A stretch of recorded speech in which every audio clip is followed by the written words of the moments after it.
Let me introduce the panelists for today. This is a book launch written by, sorry, just a minute, Rosita Armytage. Sorry, I mix up everything.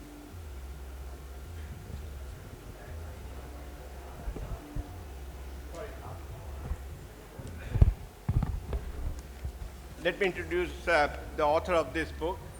Dr. Rosita Armytage is an anthropologist, an advisor, policy advisor, and governance specialist working in Asia over the past for several years. She is at the moment working in Cambodia, and so we are going to discuss her new book, or the book actually, which is I think of the profound interest to all of us. And we have actually Dr. Ishrat Hussain. He doesn't need any introduction. Former State Bank Governor. He has also worked as a director at World Bank, and he has recently been advisor to the government of Pakistan. So welcome. So let me start with your book. Actually, it's a fascinating study, I must say. Big capital and in unequal world. The micropolitics of wealth in Pakistan. There has been many books written over the years on the concentration of wealth in Pakistan and its link with the politics and power structure. Dr. Mahmood the famous Pakistani economist, has written a seminal book on the 22 families, which had created a lot of stir in 1968. And so he had actually described how the big families control banking, industries, and then actually its influence on Pakistani politics. And an equally important work has been done by Dr. Ishrat Hussain.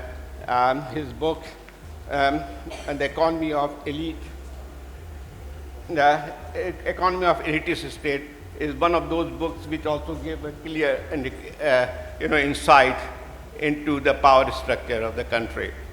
But what distinguishes Dr. Rosita's book is that it provides deep insight into the micro-politics of the wealthy class and how they live, their personal relationship, and the rise of old, what we call actually old established rich class, which came to being soon after the creation of Pakistan.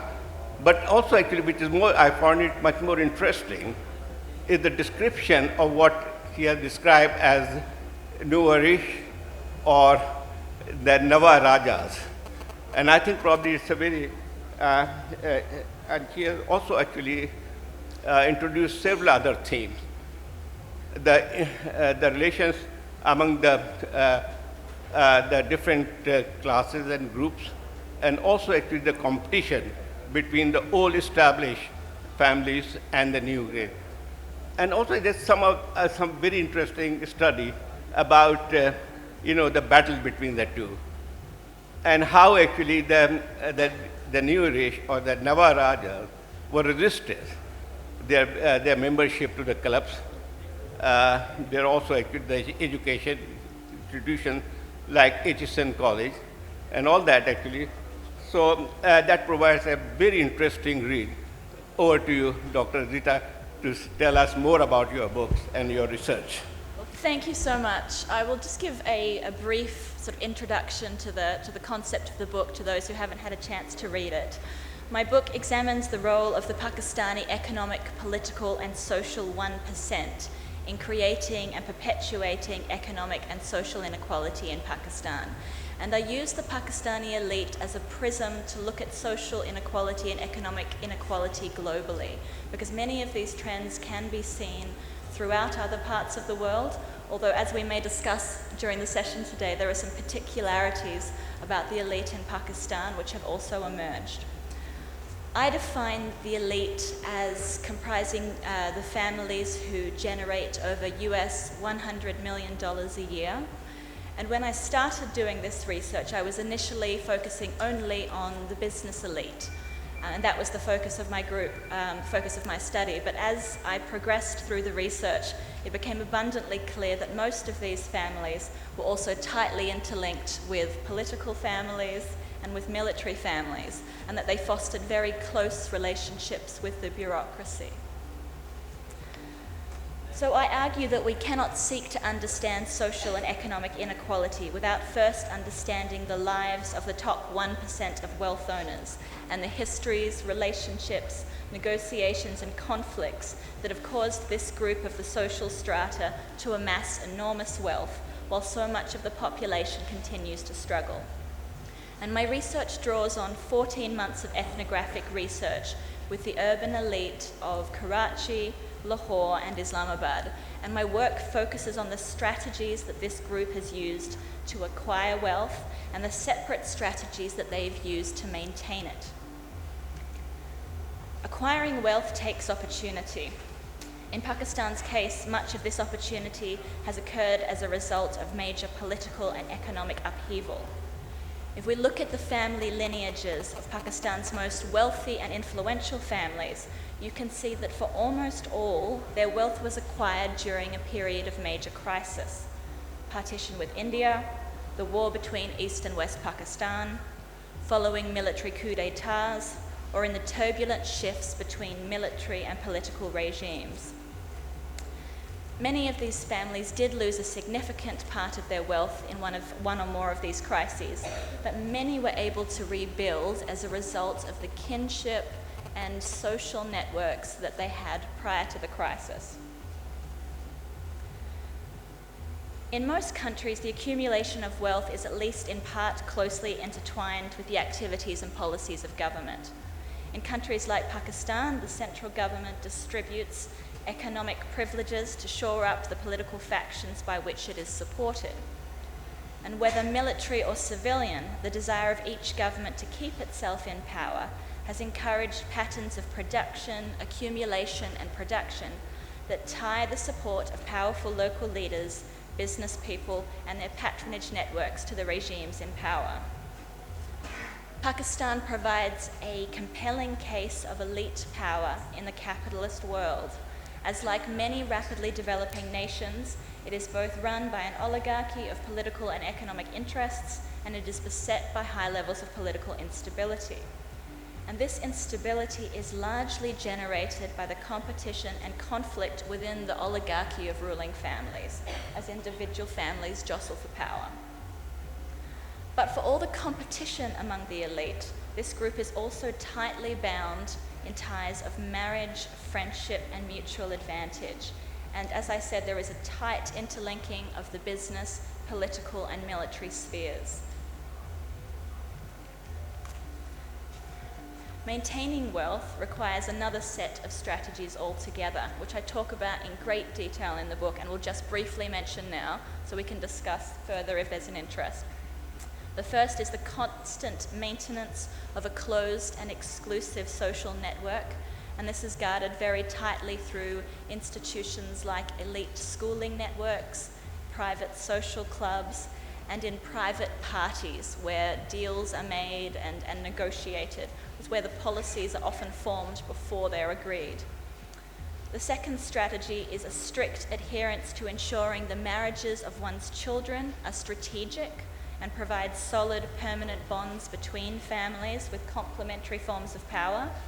And the last is what I call a culture of exemptions, which is really examining the way that elites both create the political, legal, and regulatory structures that determine the way the country operates, and also systematically exempt themselves from having to follow any of those laws or regulations which are disadvantageous to their interests. I'll turn over to you. I think, Dr. Hussain, you have written extensively on the subject, and particularly your book, The Economy of Elitist State, has given the networking and the way actually the what you call actually the elite capture. So it's all there. So, so how do you think, had there been any changes in Pakistani society and what has been the effect of it on the dynamics, political dynamics. Thank you very much, Zahid, and thank you, Rosita, for your valuable contribution. I found the book to be complementary to the kind of work which I had done. I had taken the angle from a macro perspective, so I would call that a Macropolitics of wealth accumulation. But she has looked at within the elite and captured the elements of where they originated, how they acquired the wealth, what is their social networking, what are their social forums from which they gain their schooling. So it is within the elite she has done in-depth study, and I think this is really a very useful contribution, and I want to congratulate you on that. I have some comments on the work she has done. First of all, I would argue that elites are not exclusively those who have assets worth $100 million. But there are elites who may not have these kind of assets, but they are influential due to their usefulness to the regime or nuisance value. And with due apology, I would say that a lot of media anchors and journalists today, with even modest means and assets, are either feared or they are co-opted by the regimes, and they have become part of the elites. So the elite is not exclusively based on the assets. Second, from an economic point of view, and anthropology, as you said, you have participant observation methodology ethnographically, but from economic point of view, if you generalize your observations even from ethnographic studies, then there is a self-selection bias, which is that the people who introduce you to the other parts of the network may actually be excluding others who do not belong to the network. And that may lead you to this conclusion, which you have stressed, that they are a very compact group, and despite their conflicts, they remain united. I would submit that there is an intra-elite rivalry because resources are scarce, and therefore in a society where scarce resources exist, there is a competition for getting them. And the elites who are affiliated with one particular regime are able to snatch them from the others. And when the regime changes, the other group, which had been on outside, now becomes the insider. So the intra-elite rivalry is a part of the contestation and capture of the scarce resources of the country. Now, there's no definition of elites, but because my background is World Bank and I learned a great deal, so according to the World Bank, elite is defined as actors who have disproportionate influence on the development process as a result of their superior social, political, or economic status. And you mentioned about elite capture. This is also used very loosely in Pakistan. And I would like to submit that elite capture can be precise in a situation where elites shape the development processes according to their own priorities and appropriate development resources for private gains. They exercise disproportionate control over policy decisions at the expense of the interests of the majority of the population. And that is where I come to my own book, which you showed to the audience.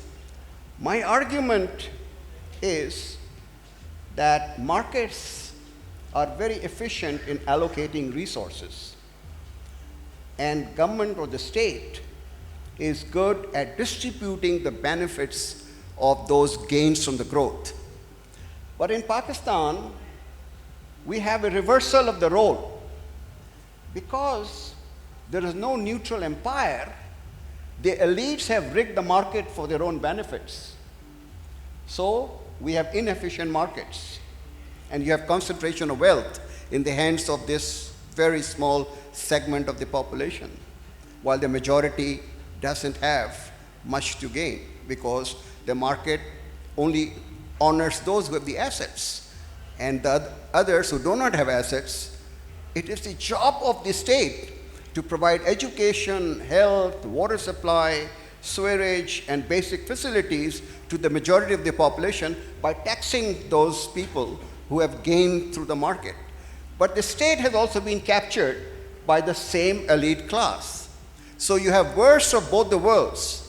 You have inefficiency in the markets, and therefore your growth is going down, and you have inequitable distribution, so you have concentration of wealth and inequality. That is what I submit in this book.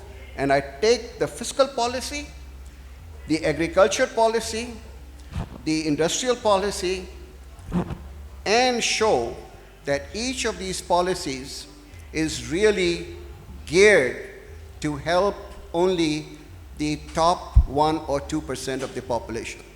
The majority of the population doesn't benefit from it. Now you ask me, what have I learned in my latest edition? This book has been published 20 times since 1999. So the Oxford University Press said, you have to now update this. So I updated this book. The key element today, ladies and gentlemen, is that state land or private land captured or acquired by the state from the poor farmers of this country is being developed by development authorities of urban areas and peri-urban areas and are being converted into housing societies for the benefit, again, of the judiciary, military, bureaucrats, land developers, businessmen, big feudal landlords, media, and all those elites. So you have a loss of agriculture land, but a transfer of assets from the poor of this country to the rich of this country in form of cheap land. And Pakistan's elite is not accumulating wealth because of the dint of hard work, enterprise, innovation, ideas, but who has been given the piece of land by the government of the day. That is what I've learned. Thank you. I think you're right. Actually, the composition of elite has been changing. It's not a constant thing. But what we have seen over the last 75 years, despite enormous social and some economic changes, the power structure remains the same. It has not changed. And I would not go into that, actually, that 400 families actually control the entire political decision-making process. And that is a fact. And obviously, the governments have been changed. But if you see, I mean, even in the military government or the elected democratic government, some of the faces you will find the same. Or the people who serve the same interest will not find different. One thing actually, Dr. Armytage, I found actually missing in your book is that you have actually described very eloquently and skillfully the differences between the old industrialist established class and the nouveau riche and you rightly pointed out that most of the the new classes, or what you call Nawaraja, emerged from in Punjab, and also it actually is largely because the result of what happened in 1980s in Pakistan, General Zia's military government. But what I feel actually, what is still actually not there, is that the old established elite or the wealthy, which came into being soon after the partition, belonged to Karachi. And the newer you have just given the example were largely from Punjab. So there was shift of powers from this. But one difference, which I think probably should have been mentioned, the difference is that the old established elite may have the wealth, the concentration of wealth, and what Dr. Mahbul Haq has referred to, 22 family. When we analyze the composition of 22 family, most of them came from Karachi. You know. But I found a little, but difference is that they did not control political power directly. But New Rish, or what you call actually Punjab, and the biggest example is the Nawaz Sharif family and others, they control the political power directly. That has not come up. So. Okay, can I respond to a few of these points, because you both raised a number of really interesting and excellent points. So on Ishrat Saab's point that the elite have changed and that they now include journalists and lawyers and others, on this point I disagree, because I see elite power holders as occupying the apex of the economic and social structure, and as having power, disproportionate to others beyond their own professional sphere of influence. They have a network that they can call on to ask for favors in almost any area of life in Pakistan. Journalists certainly have power, and they have a huge amount of influence. Many of the elite families that I spent time with had quite close and friendly relationships with journalists. So you're right that there is this power. But I think that journalists can either be contesting elite power or sometimes shoring it up. And if we include anybody who has some form of power in our definition of elites, we weaken the analytical usefulness of that category. Right? It becomes anybody who has any kind of power in any kind of forum. And I think that's less useful as a concept. So on that point, I have a slightly different view.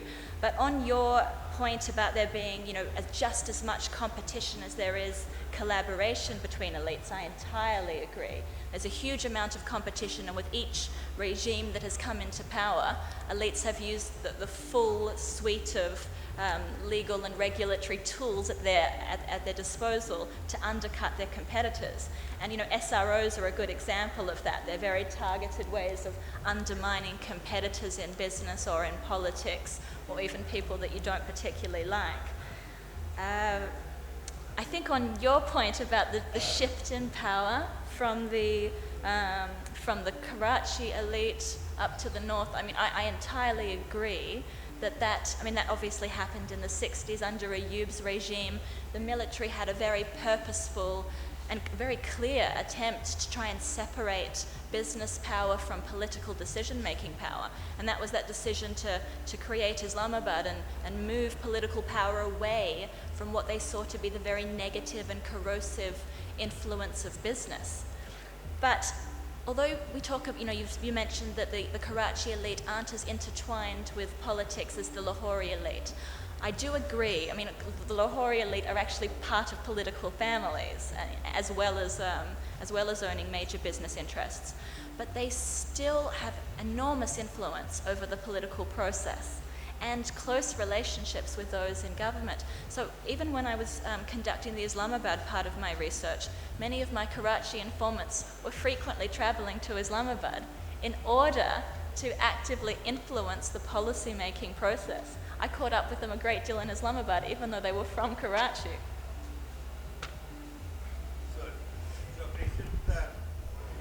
You had just mentioned about how this alliances and how they influence the decision making.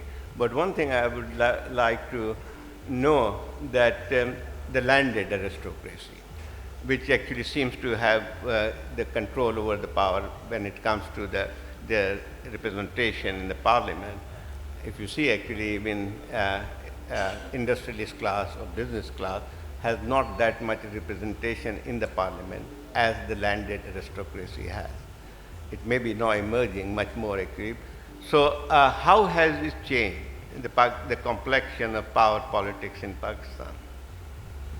Well, the latest data is not available on the socio-economic composition of the National Assembly, Senate, or the provincial assemblies. But my casual empiricism suggests that as far as the provincial assemblies are concerned, there is a larger representation of the land-owning classes as compared to businesses or lawyers or other professions. But if you look at the Senate composition, you find more people who come from the middle class or the professions or the lawyers or other educated people. And National Assembly also has more interest in the businesses and the real estate, which is a very growing, directly or indirectly. That is the changing composition. Why the consensus between all the elites takes place is what I observed in the devolution of powers from the provincial assemblies to the local governments. As you remember, the Article 240 of the Constitution says that the provinces have to devolve powers to the local governments. But this has been resisted by the provincial legislators, although the 18th Amendment has transferred powers from the federal government to the provincial, and the corollary was that the provincial will allow it to be passed on to the local governments, which is the real tier where the interaction between the government and the citizen takes place. There, the interests of the landed aristocracy, of the business class, of the real estate all converge. So today, it is an issue-oriented convergence and alliances in the assembly rather than the class to which you belong. And I think that is what is happening as far as the decision-making by our political elites are concerned. So you look at she was mentioning about the SROs. The SROs are being issued by powerful lobbies who have donated to the political parties' election campaigns. So in return, they want something back. And the back is the SROs to benefit those individuals. So that's the convergence point between the political decision making and the power of the elites. Let me answer your own. I quote you, Pakistan's political system, the porousness of its legal and regulatory system, and its highly deregulated markets give largely to the nation's most powerful families. This is not a deregulated system. This is a highly regulatory system where over-centralization, excessive control, increased government interference actually create opportunities for discretionary powers which are exercised in the favor of the elites. So that is the nexus through which I submit to you that is what is happening. It's not a deregulated system, it is a highly over-regulated and over-centralized system. Probably you have written extensively on the politics of exemption, which Dr. Ishrat just has referred to. The thing is that the other actually very interesting observation in your book about the male-dominated world of, but you have also written about the role of women in social networking and also how the alliances are made. So I think which is quite actually interesting to understand actually, because Pakistan has gone through various phases of changes. We have seen actually the elected civilian government and also actually the military government, direct military government. But the shadow of military has always been very much there. And the new alliances you have spoken about, the role of the military and how this intermarriage is taking place. But again, actually, if you see actually that again the old established class, they are not part of this kind of the new what you call relationship. Again, actually, what I believe actually is much more focused and concentrated in Punjab, and there is a reason for that. As we were just discussing about how the the whole thing, the distribution of wealth has changed or shifted to Punjab. But again, actually, 70% of your industries and the finances are based in Karachi. But how it works out then? It means actually this kind of alliances, the new alliances between military and the industrialist class, has also strengthened the power center, or basically the Punjab power center, I would say. Yes, I think that's right. There's very interesting role of marriages in shoring up elite power. And I have an extensive part of the book where I talk about the different marital strategies that elite families use to protect their power and to reproduce it. And when we talk about, the old money and the new money, one of the marital strategies which frequently happens, particularly in Punjab, as you note, is this marrying sometimes of new money children to old money children. And that is, of course, a really advantageous way of blending the social status and established networks of established elite families, with the massive influx of cash which might come through with new money families. Because, of course, some of the established families don't actually hold the levels of wealth which we now see in this new group of business families emerging. And so blending them is a powerful strategy. On your point on Karachi and Punjab, I agree there is a skew in my book towards Punjab because I spent more time researching there.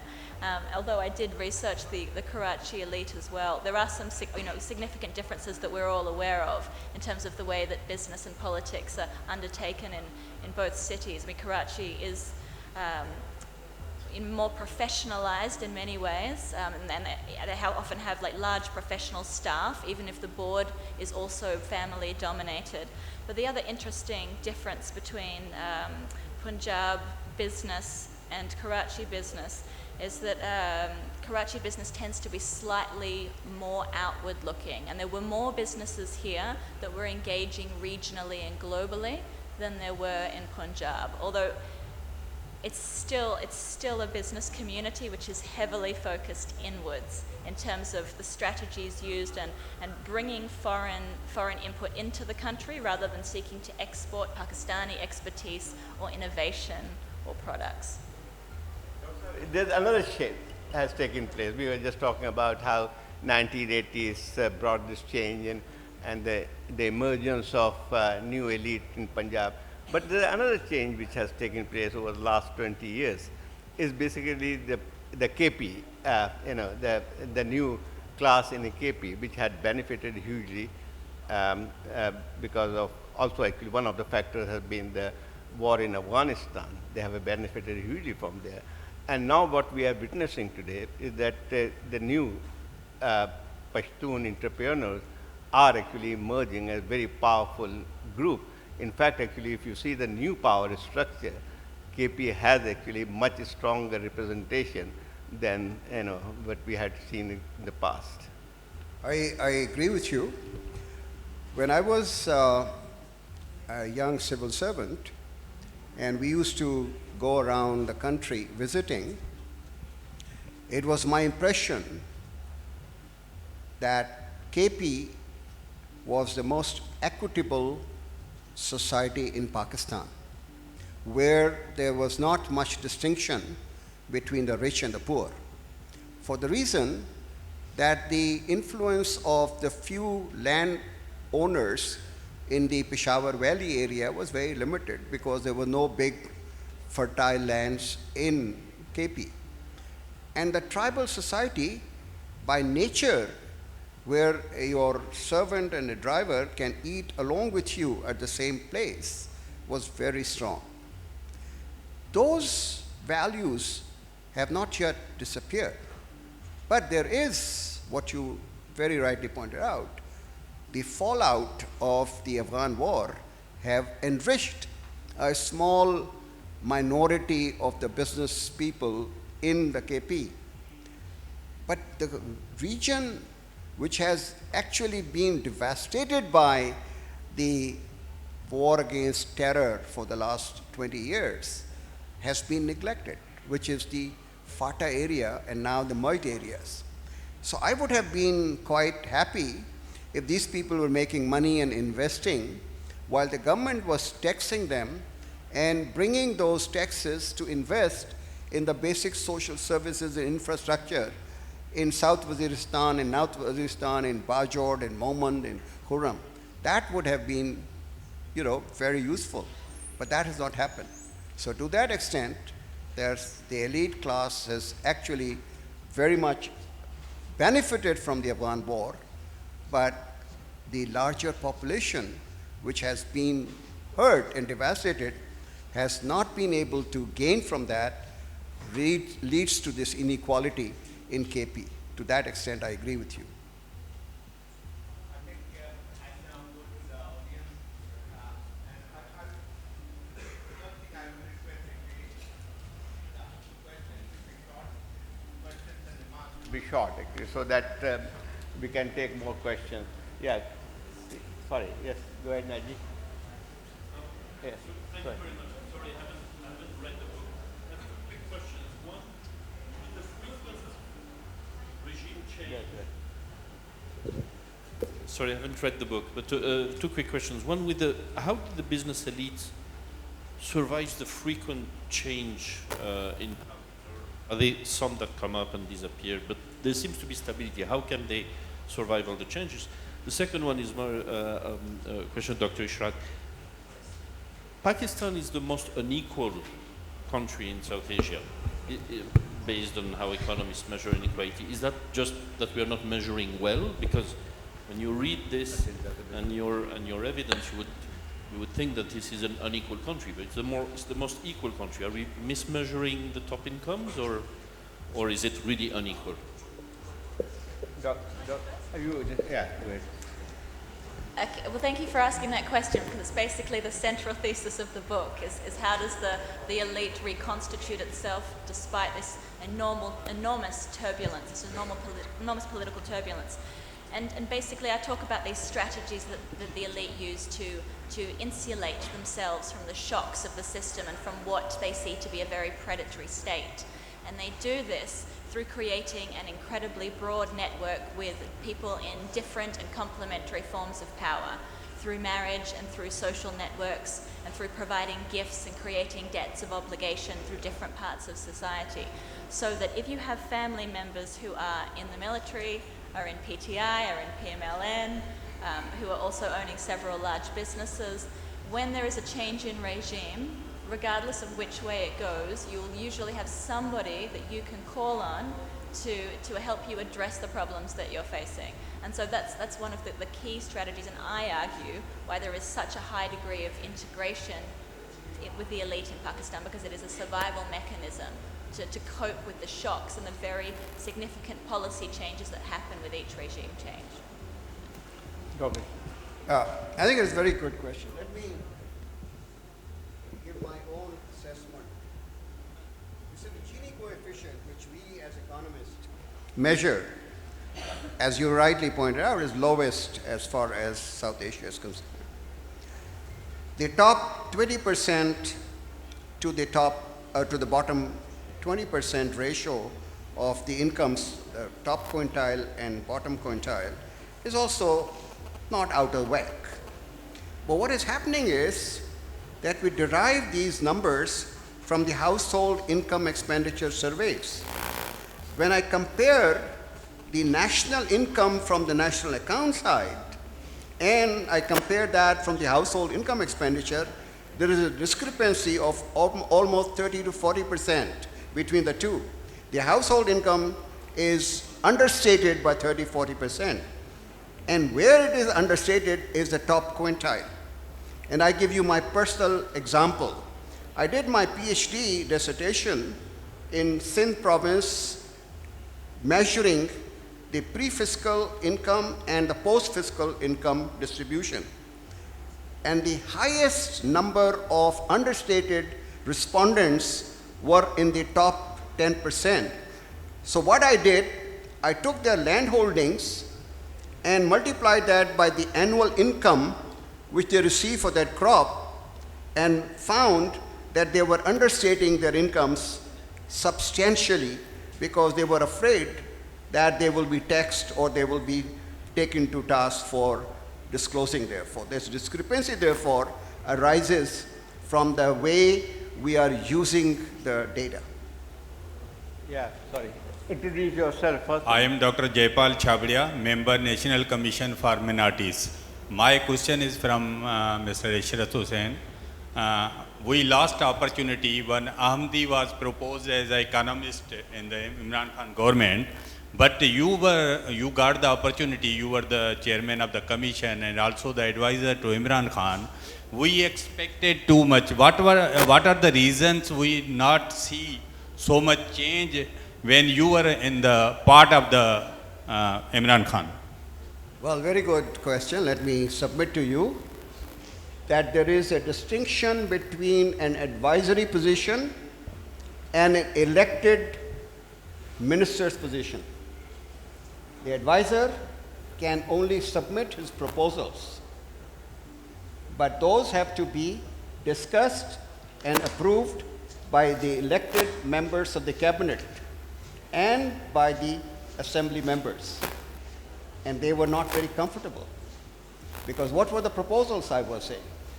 All appointments to the top positions should be made purely on merit by advertising positions, eligibility criteria to be predetermined, shortlisting to be done by independent committee, interviews to be done by experts. Now that doesn't suit. Mr. Imran Khan did that, but it doesn't suit the members of the parliament. It doesn't suit the members of the cabinet who want their own people to be appointed to the key positions. Second, I wanted 71,000 posts which are in grade 1 to 5, which were access to the demand of the government because our wage bill was going up. The politicians said these are our future employees. We would fill in these positions by appointing our own people. I can only go that far. The decision making is not mine. I don't have an executive powers. So this is the reason why some of the reforms were implemented, others were not implemented. Sorry, yeah, I'll take 2 or 3 more questions and yeah, go ahead. What's your name? Hi, my name is Mustafa Ramzan. Hey, look, I think excellent talk. We really appreciate that, your analysis. We really appreciate your analysis. I think it was extremely profound. My question is that how do you really break the power of the elite? Because as you very rightly mentioned, that it is so entrenched that it would be very difficult. So what I propose is that there has to be a movement, a civil society movement, because all the institutions have been captured by this power elite. And the only ones which would not be, would be this movement. So I think I do not see any other way of trying to sort of dismantle the power of these power elites, because it's highly concentrated and they will not. But at the same time, I would also like you to give some examples of the countries which have been successful in sort of eliminating this. And to a great extent, even today in US, there is a very strong power elite, and that power elite exercises disproportionate power in comparison to others.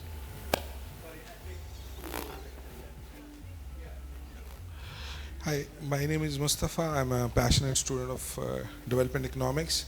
Now, from a global perspective, the work that has been done by Thomas Piketty in terms of what he brought to the fore, then Angus Deaton's latest book, Deaths of Despair, or Noam Chomsky's Requiem for the American Dream, and the recent Adani episode in India. So crony capitalism is all over. So as a humanity, we face the same challenge too. So a quick comment on that, maybe.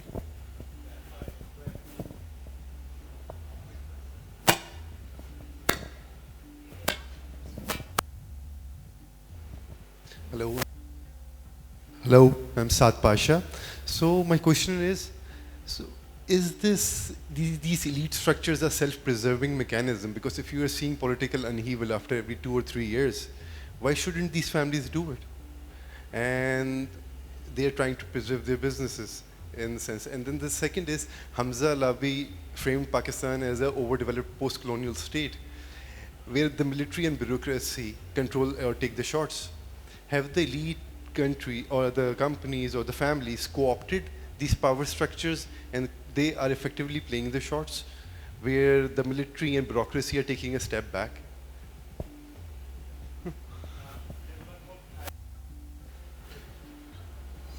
Can I?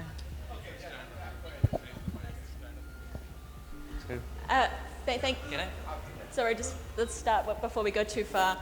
Thank you for the question from the gentleman back here about what can be done to shift power away from the current elite. I agree with you that it's enormously difficult and that at this point the institutions are developed in such a way that there's a high degree of path dependence on the way that families operate. And I think also linking into your question here, it is very difficult to shift away from those kinds of ways of operating.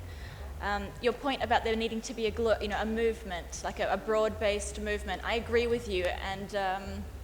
But one of the things, it's not the solution in itself. There's no obvious solution in Pakistan. One of the things which I think is really critical is major reform to primary education in Pakistan and the provision of free public primary education, because when there is such a high rate of illiteracy and low levels of education, it's not possible for people to make meaningful contributions to those kinds of new social movements. They haven't got the skills to advocate for the policies that they would like to see, and they haven't got the skills or ability to articulate what they want or to monitor government and to hold it accountable for performing in a way that they want. So I think that education process is one of the really fundamental things that needs to happen before society can significantly change. And I'll just comment a little bit on your point on Hamza Alawi. Sorry, could you just repeat the point that you were asking about yeah.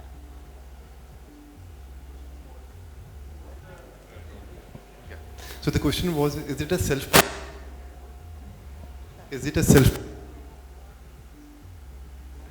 mechanism where if you're looking at political upheaval after every 4 or 5 years, why don't these families do it? Like rise and fall of the Diwan group. And then the Hamza Alawi point was Pakistan he framed as a post-colonial overdeveloped state where the military... Right. Yes. Thank you. No, I was just going to say I read Alawi's thesis a little bit differently, that it wasn't the bureaucratic military state that was necessarily calling the shots over the elite, but they were the group that were mediating between the interests of each of those separate groups, and of course they were a powerful power holder in themselves. But I think that he differentiated, they weren't quite the elite, but they were a group that benefited from interaction with the elites.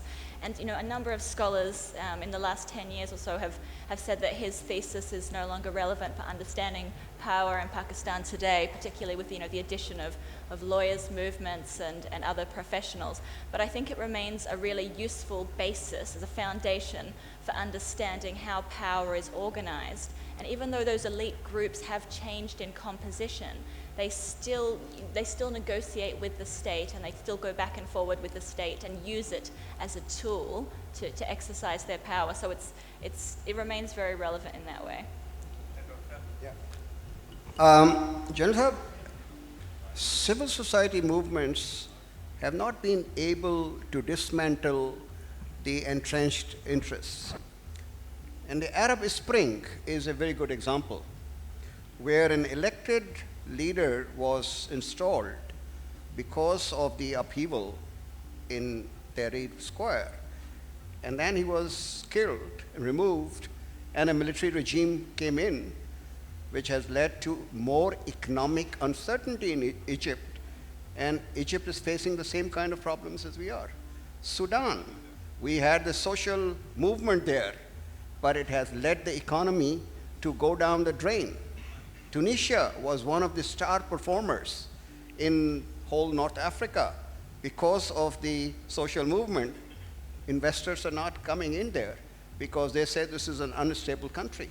So if you have political instability because of the social movements and the entrenched interests remain the same, you are worse in both the worlds.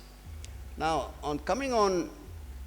there is now an agreement that the kind of economic policies which were pursued between 1990s to 2015 have led to a dramatic decline in poverty. From 2 billion people, we are down to 800. But we do not understand how poverty reduction does not translate itself into improvement in income inequality.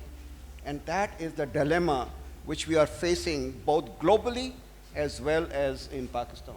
We don't have any answers. And let's be very modest, and we should confess what we don't know. The trouble is that we claim that we have all the answers, which is height of, I think, stupidity. We don't know the answer, and we have to find out how we can come to grip with this problem.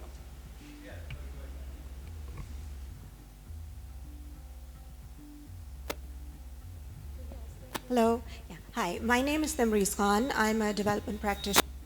My question is more about your positionality in when you did this research.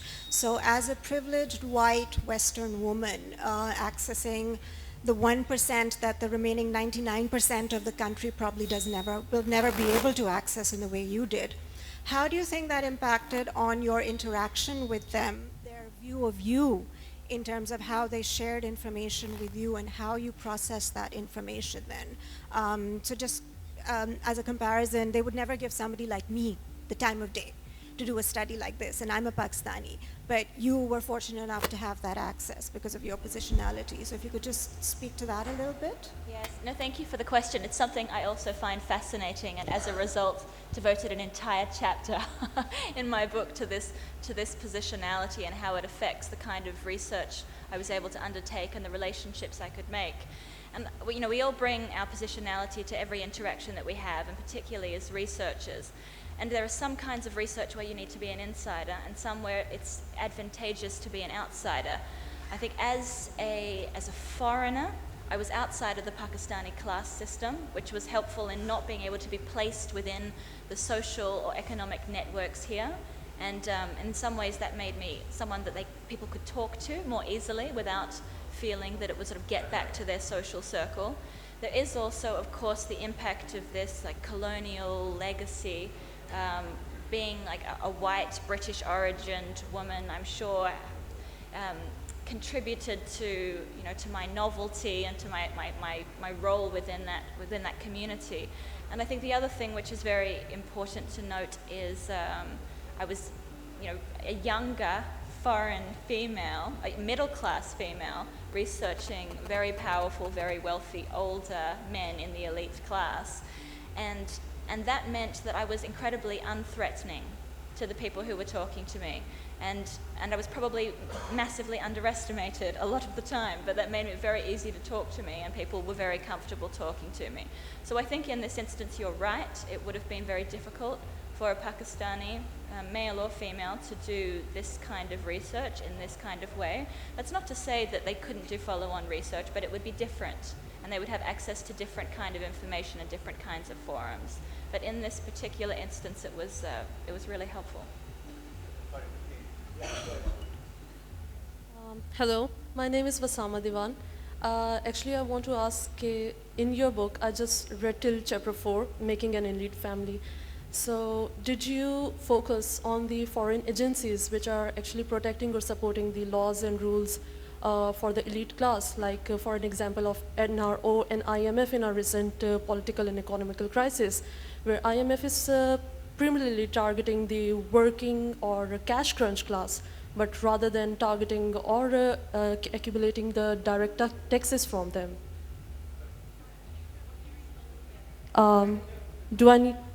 Am I clear now? Actually, I want to ask that what is the role of foreign agencies like IMF in protecting the elite class. Like in our recent political and economical crisis, cash crunch class is primarily targeted. Additional taxes, SROs, or whatever they are targeted, but not the elite. So IMF is known for this thing, but because creditors don't take responsibility, they have to take the debts. So why not targeting that 1% population?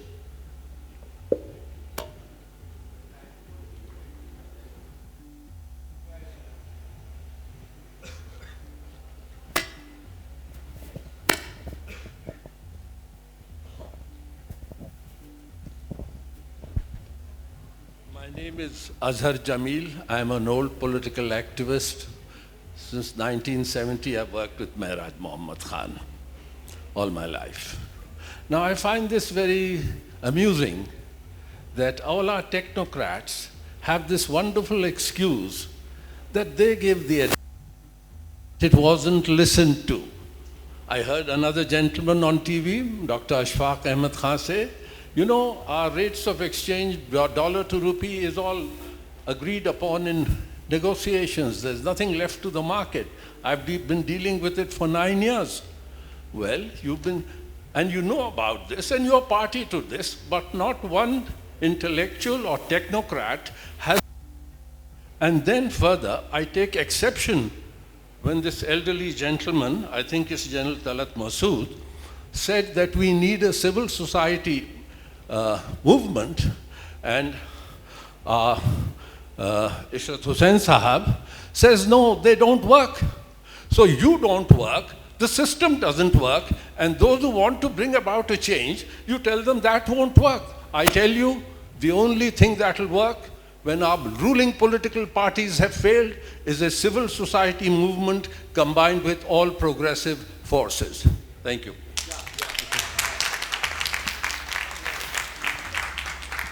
I'm a great admirer of Mehraj Mohammad Khan. We were together at the same time. If Pakistan public had voted people like Mehraj Mohammad Khan and like you to power, I would say the civil society movement would always succeed in Pakistan. But unfortunately, every single time there is a civil society movement, it has been co-opted and it has been dismantled. It has not led to its logical culmination. If you can assure me that the civil society movement would be led by people like Mehraj Mohammad Khan, I'm with you. But my misfortune is that people like Mehraj Mohammad Khan are left behind. And therefore, there is no leader of his stature who can lead the country.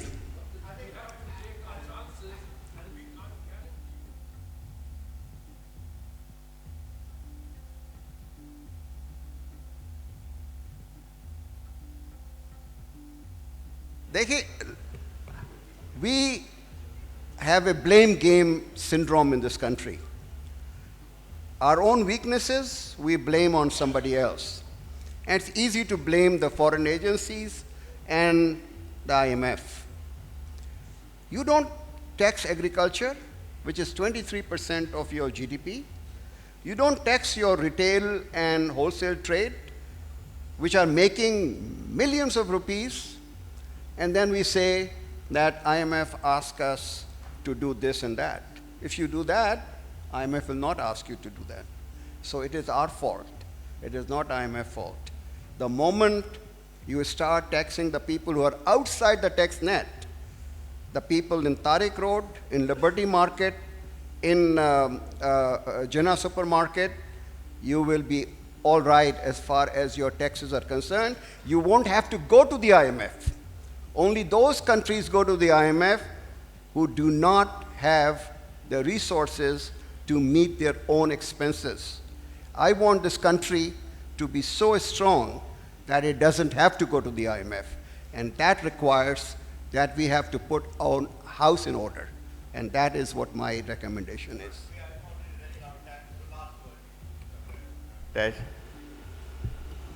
I'm not sure what my last words are. I think Dr. Ishrat's covered those points really well.